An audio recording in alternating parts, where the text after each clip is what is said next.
Assalamualaikum warahmatullahi wabarakatuh. Perkenalkan, kami dari kelompok 1 yang beranggotakan Eliska Wisyaminadayo, Devi Septiana Irianti, Rina Indriani, Muhammad Rizal Diazwa, Rizky Atul Hilaihiyah, dan Sofia Rizka Aufa yang akan membahas tentang rancangan program AAC yang diampu oleh dosen Ibu Dewi Ratih Hafisa MPD dan Ibu Dewi Ekasari Kusumastuti MPD. Langsung kita masuk ke identitas anak. Nama anak Zaki Fitri Ahmad, tempat tanggal lahir Martapura 10 Juli 2011, umur 10 tahun, kelas 4, sekolah SLB Negeri 1 Martapura, agama Islam, anak kedua, hambatan autis, nama ibu Marda, nama ayah Ahmad Ridani, pekerjaan ayah sebagai karyawan, alamat Jalan Sekumpul, Gang Puji Rahayu 13, nomor 202, RT 12, RW 6, Kelurahan Tanjung Rema. Baik, di sini saya akan menjelaskan tentang analisis hasil identifikasi. Dari hasil observasi yang kami lakukan di sekolah, pihak sekolah mengatakan bahwa Zaki termasuk kategori autis. Berdasarkan observasi ke tempat tinggal dan bertemu anak, lalu wawancara dengan orang tuanya, memang menunjukkan ciri-ciri autis.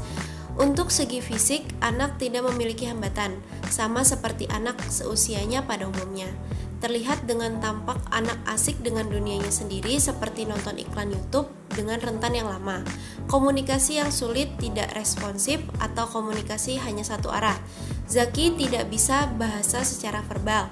Komunikasi dilakukan dengan mengerang ketika ingin sesuatu atau tidak suka sesuatu. Dalam beberapa hal, Zaki melakukan komunikasi menggunakan isyarat tunjuk seperti dalam hal makan, dan juga Zaki terkadang dapat melakukan komunikasi dua arah. Dalam sosialisasi dengan lingkungan juga mengalami kesulitan. Dalam akademik juga berdampak seperti tidak bisa menulis dan membaca, sehingga fungsi intelektualnya juga rendah. Anak memiliki perilaku yang suka tidak menggunakan baju sehelai pun ketika ada ataupun tidak ada tamu di rumah. Selanjutnya, analisis hasil asesmen kebutuhan komunikasi anak. Kondisi aktual anak. Yang pertama, perkembangan bahasa. Dari segi perkembangan bahasa saat ini, Zaki memiliki hambatan. Zaki hanya dapat merengek ketika ingin atau tidak suka sesuatu. Lebih tepatnya tidak mampu dalam bahasa verbal. Dalam berkomunikasi, kadang menggunakan bahasa isyarat tunjuk untuk beberapa hal saja, seperti HP untuk minta melihat YouTube atau menunjuk piring, menunjuk baju saat melihat pintu rumah terbuka. Yang kedua, perkembangan motorik. Dari segi perkembangan motorik saat ini, dalam motorik kasar, mampu dalam menggunakan lengan, kaki, telapak tangan, telapak kaki dengan tepat seperti anak mampu mengangkat lengan tangan, memegang barang, menjepitkan jepitan jemuran di piring. Dalam motorik halus, anak tidak cukup mampu memegang pensil dengan benar, namun anak bisa mencoret-coret. Untuk fisik, anak tidak memiliki hambatan. Saya akan melanjutkan pada bagian 3, yaitu dari segi bina diri. Anak dalam segi bina diri masih banyak dibantu oleh orang tuanya, seperti dalam merawat diri untuk makan. Anak bisa menunjuk piring ketika ingin makan, tapi anak tidak mampu menggunakan alat makan seperti sendok, garpu, dan masih sering berserakan.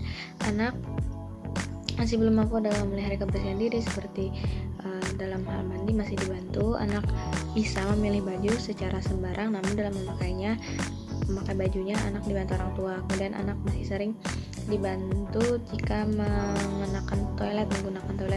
Anak tahu lokasinya, teman dan menggunakannya masih dibantu. Kemudian jika anak tidak bisa menahan saat ingin buang air, maka saat dia berada di situ, maka dia akan buang air di tempat dia berada. Kemudian untuk menggosok gigi, anak masih belum mampu juga. Anak mampu bantu jika dalam memasang sepatu yang tanpa tali. Kemudian anak tidak mampu menjaga keselamatan diri sendiri saat naik motor, sering ingin tiba-tiba turun. Kemudian tidak mengenal benda tajam, tidak mengenal fungsi dari organ tubuhnya. Kemudian pada dalam lingkungan anak tidak mudah berbaur dengan orang lain karena komunikasi yang satu arah, sehingga sulit beradaptasi, terkecuali lingkungan sekolah dan arah rumah yang memang memahami anak. Kemudian pada Kondisi potensial anak, ada perkembangan bahasa. Dalam perkembangan bahasanya, anak memiliki potensi seperti dalam hal komunikasi yang menggerutu, dan terkadang dengan isyarat tunjuk atau memberikan barang yang diinginkan ke orang terdekat, seperti dengan memasang baju. Anak memastikan kepada ibunya sambil menggerutu, yang artinya minta pasangkan dan ingin jalan-jalan.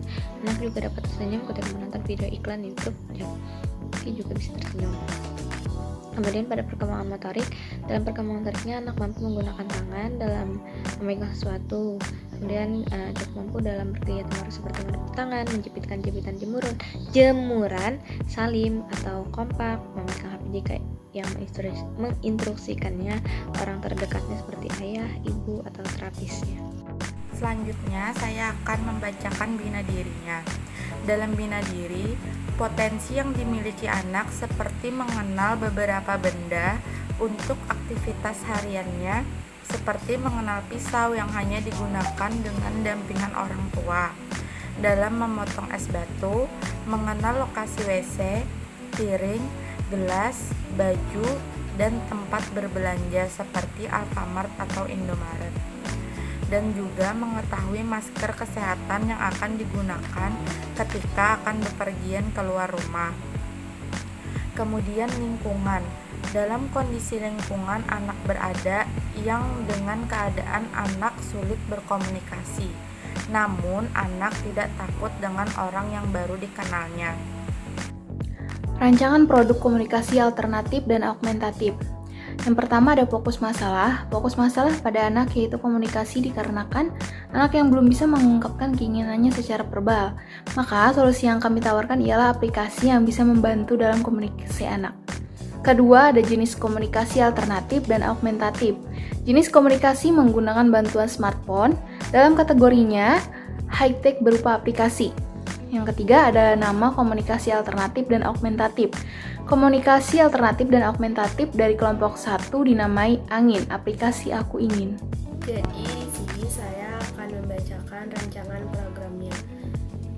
Ada tujuan pelaksanaannya yaitu untuk mengetahui dan mempermudah komunikasi verbal anak yang belum fasih tentang keinginan anak dalam beraktivitas sehari-hari yang fokus dalam hal makan, minum, buang air kecil, buang air besar, jajan, dan berpakaian.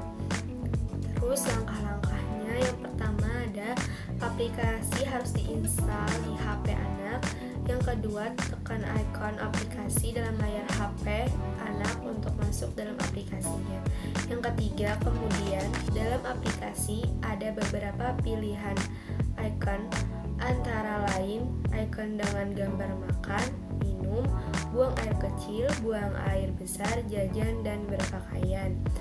Terus yang keempat ada pilih dengan tap layar ikon mana yang ingin disampaikan anak kemauannya, maka otomatis akan mengeluarkan suara.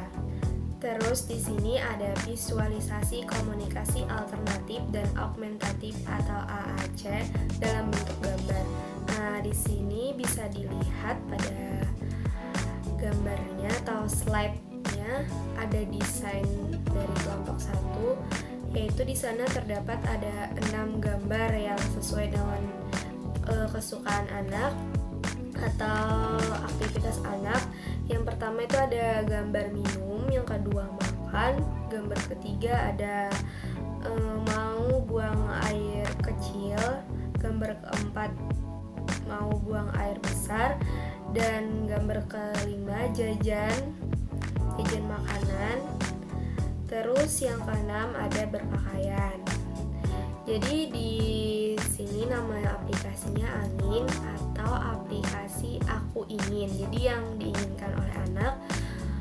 Terus kegunaannya itu bertujuan untuk mempermudah tentang kegiatan anak dalam aktivitas sehari-hari hanya dengan menyentuh ikon yang diinginkan serta terdapat suara vokal dalam masing-masing icon.